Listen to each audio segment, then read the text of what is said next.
Admiral Sarah Chen stood at the viewport of her quarters aboard the Earth Defense Force Command Station, her reflection barely visible against the stark backdrop of stars. The message from the Galactic Assembly's latest session played again in her mind.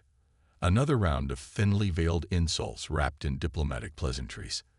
The Assembly recognizes Earth's quaint attempts at advancement, the Arcturian Chancellor had declared, mandibles clicking in what passed for amusement among his kind. However, we must maintain certain standards. Your species has yet to demonstrate mastery of even basic quantum engineering, perhaps in another century or two. The recording ended with the familiar chorus of alien laughter.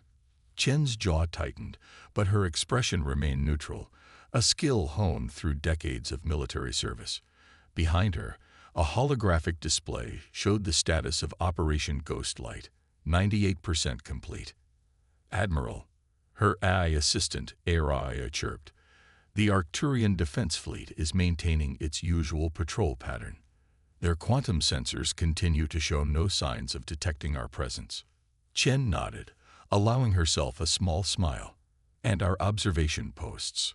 All 273 quantum-cloaked stations continue to gather data undetected, Admiral. The Arcturians remain unaware that we've been studying their technology for the past 15 years. The achievement still amazed her. While the galaxy's elder races had mastered faster-than-light travel and energy weapons, humanity had pursued a different path. Earth's scientists had cracked the code of quantum invisibility. True invisibility, not the crude cloaking devices other species used. The breakthrough had come from an unlikely source: research into human consciousness and quantum brain dynamics. Status update on the Ghost Fleet? Chen asked, turning from the viewport. All vessels report ready, Admiral. The quantum drive cores are stable and crew training is complete. We can deploy at your command. Chen approached her desk, running her fingers along the edge of the ancient wooden surface, a reminder of Earth's forests of home. The intelligence reports scattered across it told a grim story. The Arcturian Empire was preparing for what they called a peacekeeping intervention in Earth's colonial systems. Their public statements cited concerns about humanity's technological inadequacy and the need to protect developing species from their own limitations. They think they're being kind, Chen murmured. That's the worst part. They genuinely believe they're helping us by planning to take our colonies under their protection. She picked up a tablet showing the latest diplomatic correspondence. Earth's ambassadors continued to play their part perfectly, maintaining the facade of a struggling young species barely keeping up with galactic society. A soft chime indicated an incoming transmission. Admiral, Araya announced, we're receiving the daily intelligence summary from Ghost Station Beta 7. The Arcturian War Council has finalized their plans. They intend to launch their operation in 36 hours. Chen straightened her uniform, squaring her shoulders. The weight of humanity's future pressed down on her, but she carried this burden for years. What the galaxy saw as humanity's weakness, their dismissal of Earth as a backwater world of primates playing with technology they barely understood, had been carefully crafted misdirection. Araya, send the activation codes to all Ghost Fleet commanders. It's time to show the galaxy what humanity has really been doing while they were busy laughing at us. The A's response was immediate.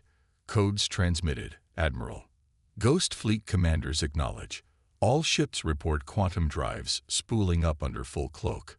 Chen moved to the center of her office, where a detailed holographic map of local space materialized. Hundreds of points of light represented Earth's hidden fleet, scattered throughout Arcturian space. Not a single alien sensor had ever detected them.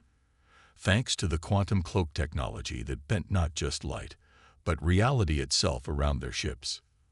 The Arcturians believe they'll be launching a surprise intervention, Chen said, studying the map.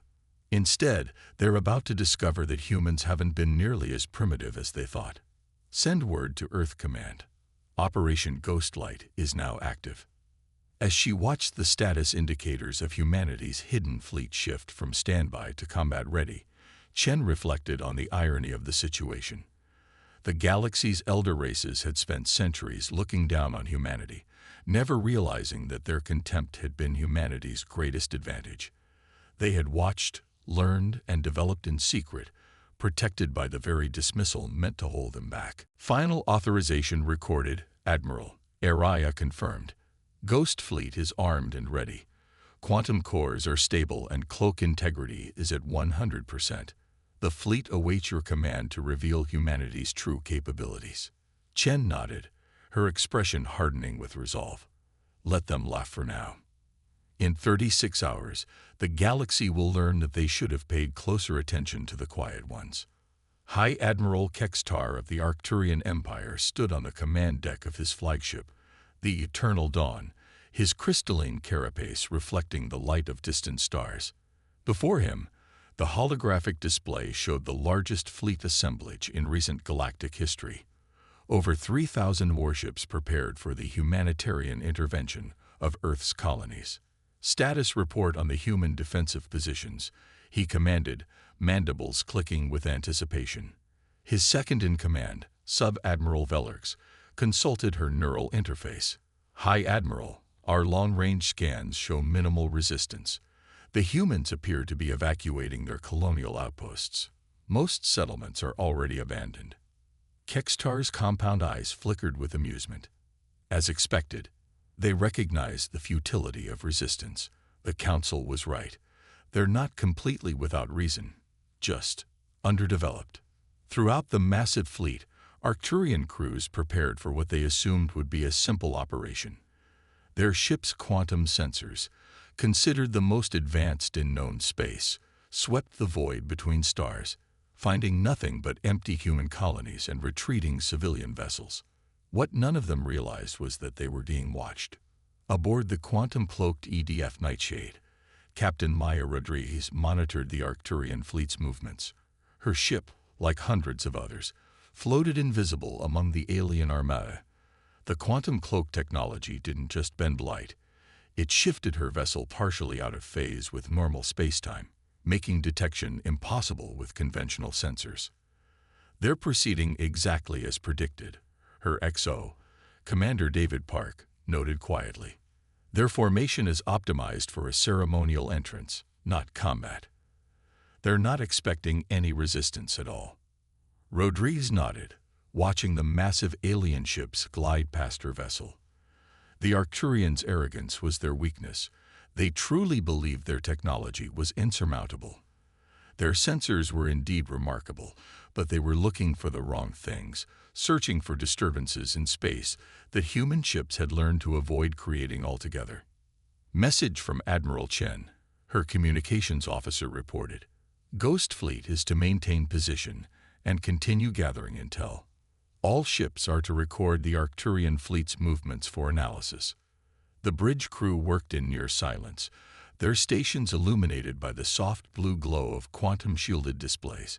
Years of training had prepared them for this moment, to watch, unseen, as an alien armada prepared to pacify their people. Deep within the Nightshade's engineering section, Dr. Emily Santos monitored the quantum core that made their invisibility possible. The technology was her life's work, born from an insight that had struck her during research into human consciousness. The quantum nature of thought itself had led her to understand how to shift matter into a state that existed slightly outside normal spacetime. Core stability at 99.8%. She reported through the ship's comm system. We could maintain this cloak for years if needed. The Arcturian fleet pressed forward, system by system, finding only empty space where they expected to encounter primitive human defenses. Their confidence grew with each abandoned colony they discovered, their communications filled with self-congratulatory messages about the wisdom of their intervention. High Admiral Kextar received regular updates as his fleet approached the heart of human space. Another colony evacuated, High Admiral Velerx reported. Their ships are slow and their FTL drives are laughably inefficient. We could catch them easily if we wished. No need. Kextar responded magnanimously. Let them retreat. It will make the transition easier if they don't resist. Record everything. This will be a case study in proper species management for the Galactic Assembly. Throughout the fleet, human observers documented every transmission, every tactical decision, every technological signature. The Ghost Fleet's quantum computers analyzed Arcturian shield frequencies, weapon systems, and command protocols. Every moment of alien overconfidence provided more valuable intelligence. Aboard the Nightshade, Rodriguez received a priority message from Admiral Chen. Ghost Fleet Command to all vessels. Operation Ghost Light Phase 2 is now authorized. Prepare for synchronized quantum core modulation on my mark. Rodriguez straightened in her command chair. This was the moment they had trained for. The precise manipulation of their quantum drives that would allow the entire Ghost Fleet to shift slightly more into normal space while maintaining their cloak. It was a precursor to full revelation, a test of their coordination and timing. All hands, battle stations, she ordered quietly. Prepare for possible phase shift. Engineering, begin quantum core modulation sequence. Throughout the Arcturian fleet, sensor operators noticed brief, inexplicable fluctuations in the quantum field. The anomalies lasted mere microseconds, too short to trigger any alarms, but just long enough to be recorded in sensor logs that would later be studied with growing concern. High Admiral Kextar remained oblivious to these subtle signs as he prepared his victory speech. "The human species will thank us for this intervention," he declared to his command staff. "In time, they will understand that their limited technology made them a danger to themselves and others. This is the burden of advanced civilizations, to guide the younger races toward proper development." As the alien fleet moved deeper into human space, the Ghost Fleet continued its silent observation. The quantum-cloaked ships were no longer just gathering intelligence. They were moving into attack positions, preparing for the moment when humanity would reveal its true capabilities. Message from Admiral Chen, Rodriguez's comm officer announced. "All ships confirm readiness for Phase 3. The revelation begins in 6 hours." Admiral Sarah Chen stood in the Fleet Command Center aboard the EDF Phantom, her flagship that had remained invisible in the heart of the Arcturian formation for the past week.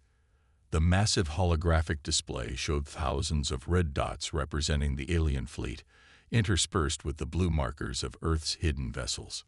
"All Ghost Fleet vessels report ready," Admiral Araya announced. "Quantum core synchronization complete.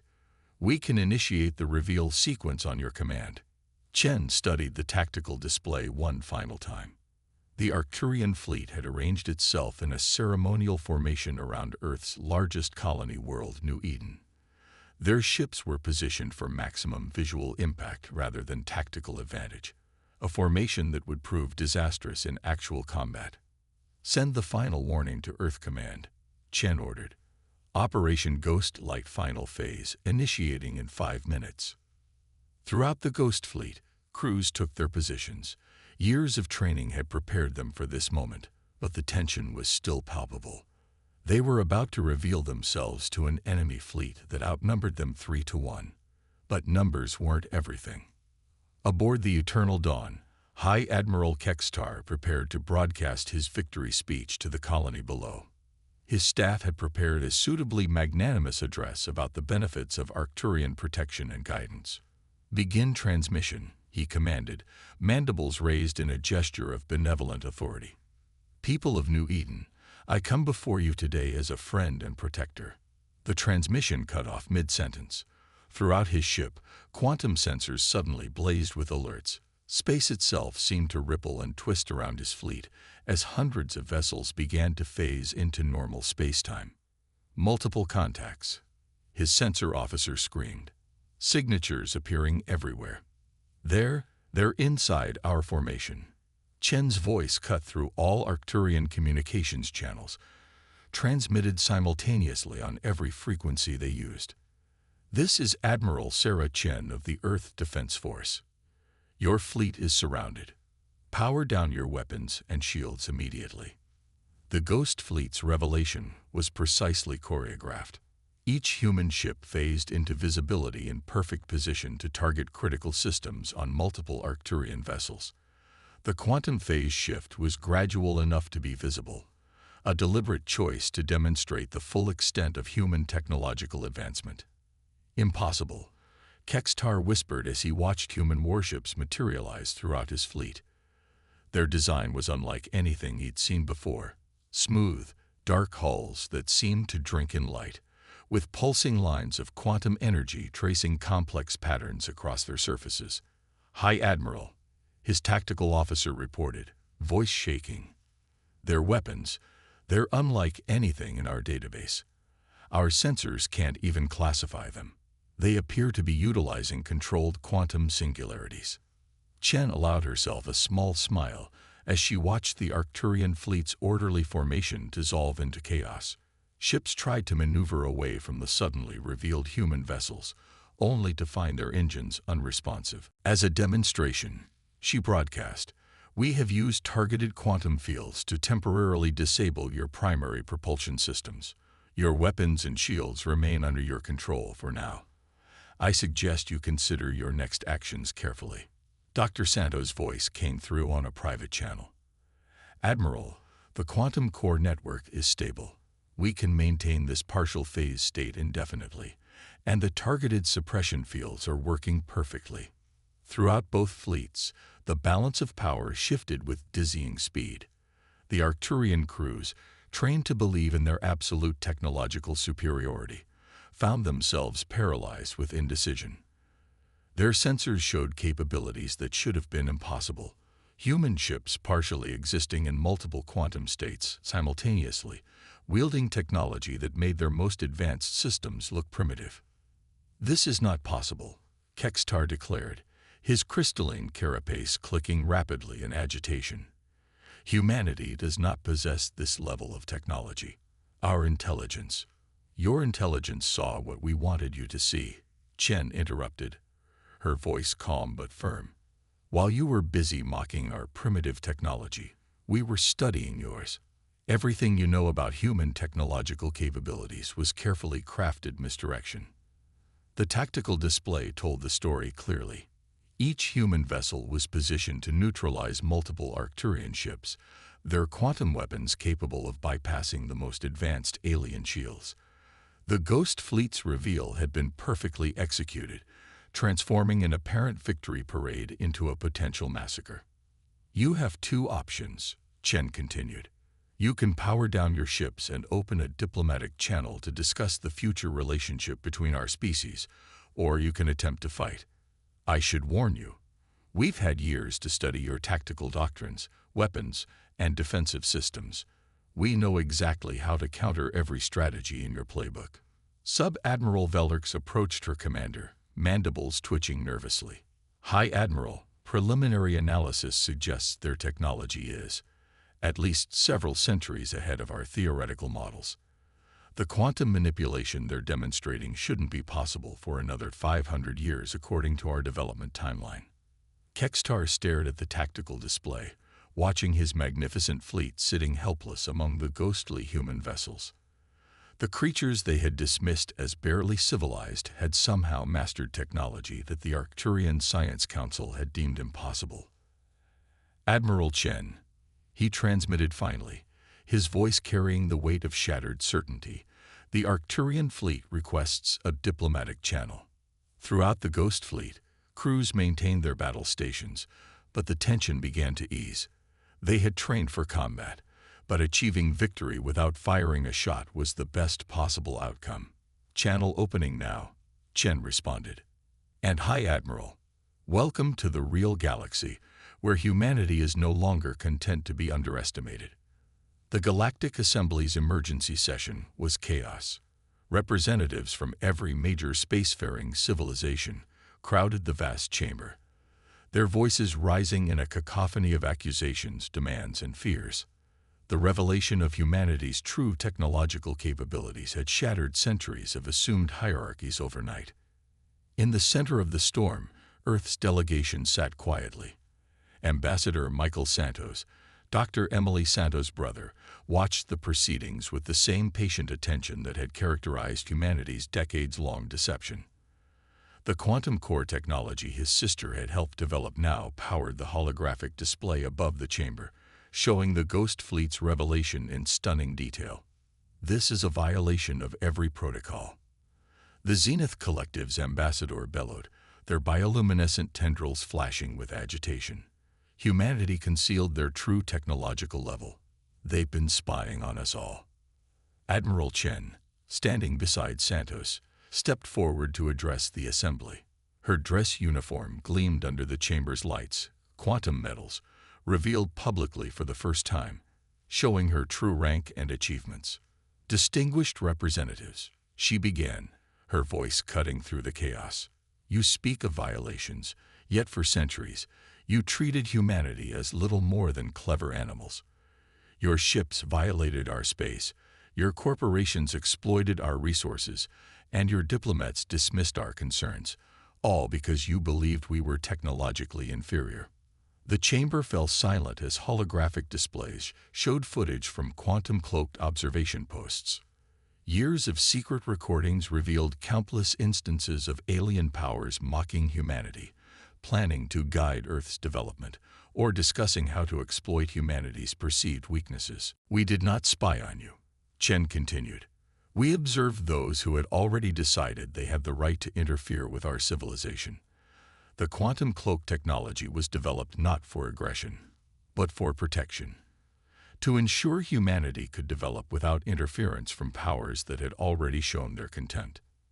In the gallery, High Admiral Kextar watched with mandibles held tight against his carapace. The Arcturian Empire's humiliation was complete.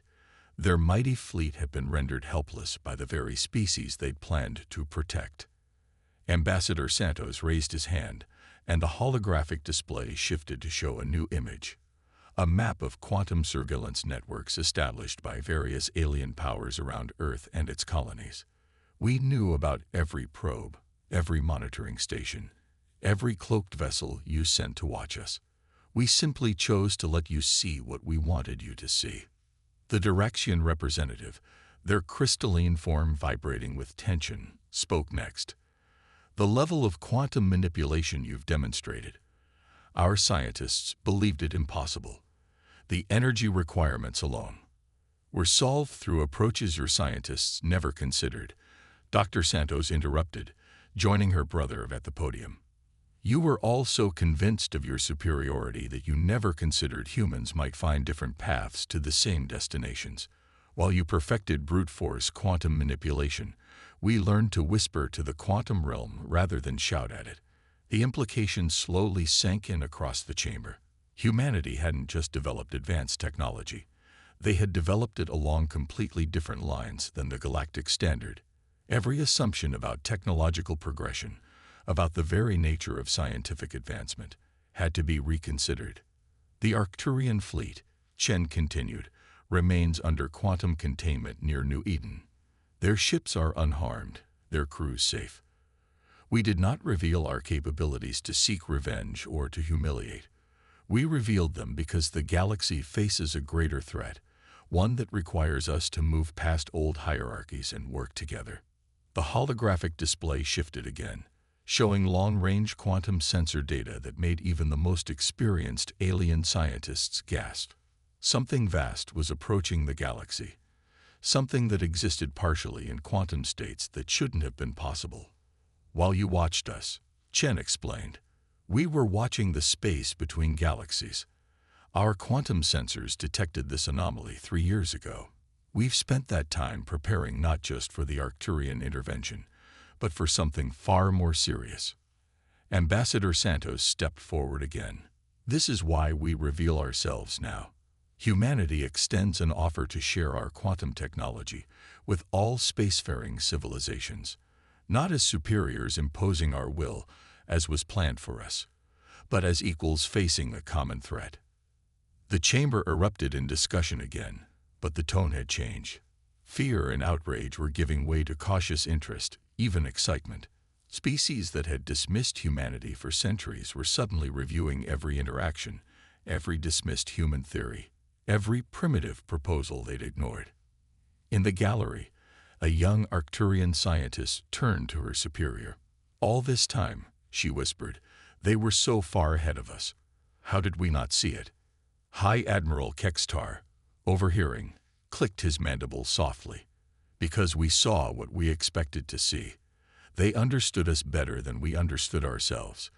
They knew our pride would blind us to any possibility that challenged our assumptions.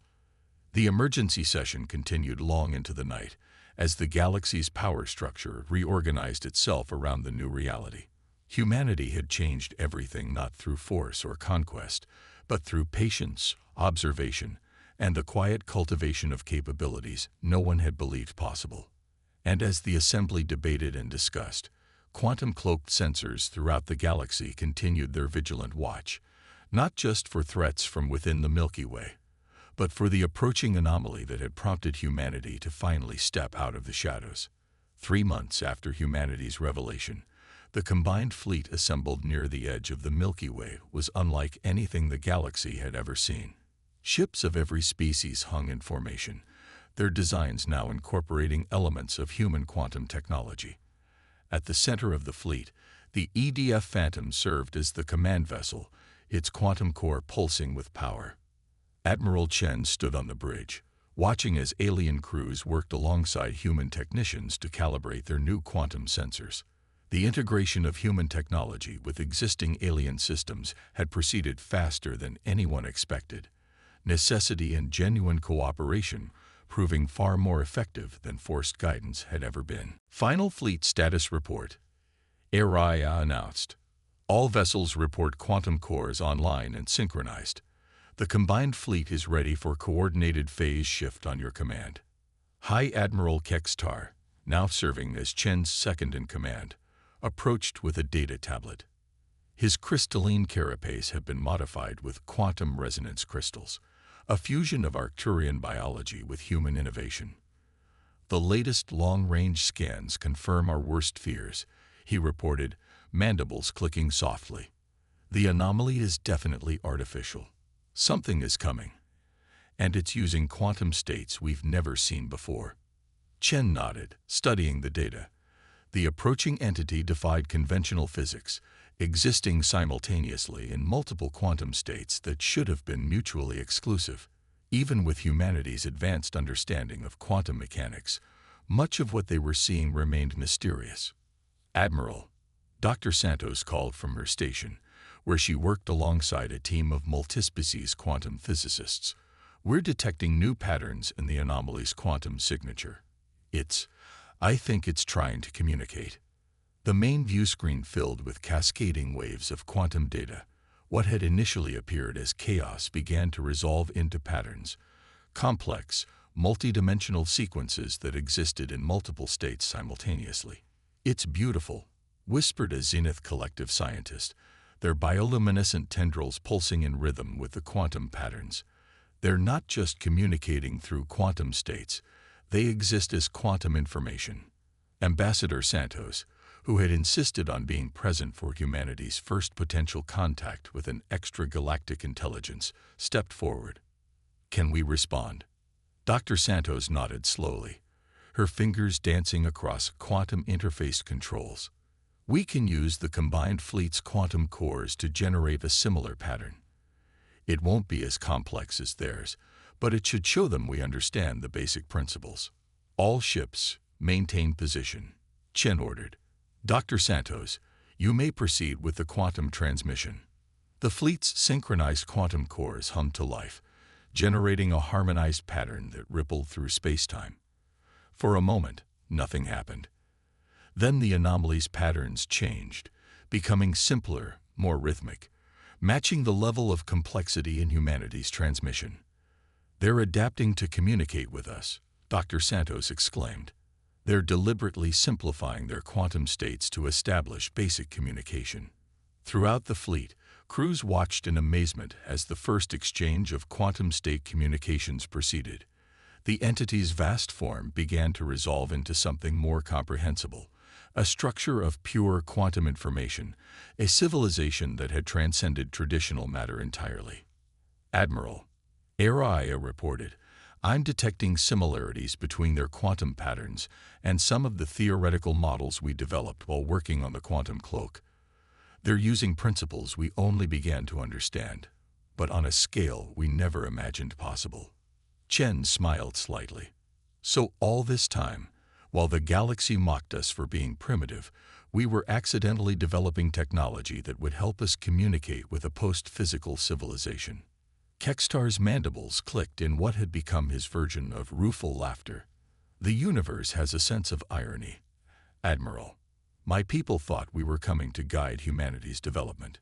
Instead, your species' unique approach to quantum physics may have prepared the entire galaxy for its next evolutionary step. The quantum exchange continued, growing more complex as both sides developed a shared framework for communication. The entity's purpose began to become clear. They were not invaders, but explorers, seeking out civilizations that had begun to understand the quantum nature of reality. They're sharing their history, Dr. Santos reported, her voice filled with wonder. Their civilization faced a choice: continue existing in traditional spacetime, or evolve into pure quantum information. They chose transcendence, and now they travel between galaxies, seeking others who might be ready to learn. Ambassador Santos turned to Chen. All those years of hiding our capabilities, of letting the galaxy underestimate us, we were preparing for conflict, but we ended up preparing for something far more important. Chen nodded, watching as the combined fleet maintained its perfect formation. Former adversaries now working in harmony, their previous prejudices forgotten in the face of something greater than their individual species. Send word to the Galactic Assembly, she ordered. The threat we feared isn't a threat at all. It's an opportunity, one that we can only seize if we continue working together. As the message was transmitted, Chen reflected on the journey that had brought them here. Humanity had developed their quantum technology in secret, driven by the need to protect themselves from a galaxy that dismissed them. That same technology had not only revealed their true capabilities, but had also prepared them to face something far beyond their original expectations. The final communication from the quantum entity filled the fleet's sensors. An invitation, not to transcend immediately, but to learn, to grow, to develop their understanding of quantum reality together as a united galaxy. Well, Chen said, addressing the combined fleet, it seems humanity's greatest achievement wasn't developing quantum technology in secret. It was proving that sometimes the quietest voice in the room has the most important thing to say. The fleet hung in space, their quantum cores pulsing in perfect synchronization, as the galaxy prepared to embark on its next great adventure. The species that had once laughed at humanity now looked to Earth for guidance, not through force or humiliation, but through the quiet strength that had always been humanity's true power. The age of mockery was over. The age of quantum enlightenment had begun.